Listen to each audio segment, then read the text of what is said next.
بسم اللہ الرحمن الرحیم۔ السلام علیکم ورحمۃ اللہ وبرکاتہ۔ اقرا قاعدہ پوڈ کاسٹ کی نئی ویڈیو کے ساتھ میں ہوں اسما خاتون اور آپ دیکھ رہے ہیں میرا یوٹیوب چینل میم اسما۔ تختی نمبر 17 یالین ہم پڑھ رہے تھے۔ ہم نے یہ سیکھا تھا کہ یالین کیا ہوتا ہے، یالین کو کیسے پڑھا جاتا ہے اور یالین اور یا مدہ کی ادائیگی میں فرق کس طرح سے ہوتا ہے۔ آج ہم سیکھیں گے کہ الفاظ میں یالین کو کیسے پڑھا جاتا ہے۔ را پیش قو، وا یا زبر وی روی، دال دو زبر دن رویدن، وقفاً رویدا۔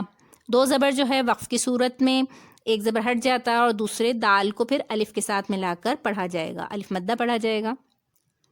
ہا زبر ہا، دال یا زبر دی ہدی، نون الف زبر نا ہدینا، وقفاً ہدینا۔ حمزہ کھڑا زبر آ، تا یا زبر تی آتی، نون الف زبر نا آتینا، وقفاً آتینا۔ وی دی تی، یہ سب یہاں پہ یالین ہے۔ حمزہ عین زبر اغ، طا یا زبر طی اعطی، نون الف زبر نا اعطینا، وقفاً اعطینا۔ سورہ کوثر میں آیا یہ لفظ۔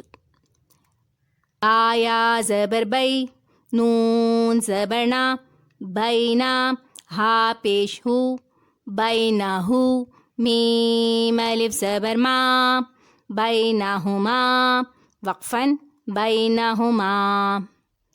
کاف یا زبر کی، دال دو زبر دن کیدن، وقفاً کیدا۔ حمزہ یا زبر ای، نون زبر نا اینا، وقفاً این۔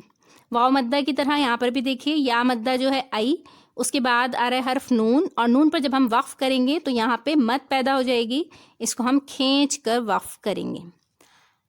عین یا زبر قی، نون دو پیش نن قینن، وقفاً قین۔ قاف پیش قو، را یا زبر ری قری، شین دو زیر شن قریشن، وقفاً قریش۔ سورہ قریش میں آیا ہے لإیلاف قریش، یہاں پہ بھی اسی طرح سے وقف کرتے ہیں مد کے ساتھ۔ یہ تو ہمارا آج کا سبق، انشاءاللہ اس کو اگلی کلاس میں آگے پڑھیں گے۔ اللہ تعالیٰ اس کو ہم سے قبول فرما لے، آمین۔ السلام علیکم ورحمۃ اللہ وبرکاتہ۔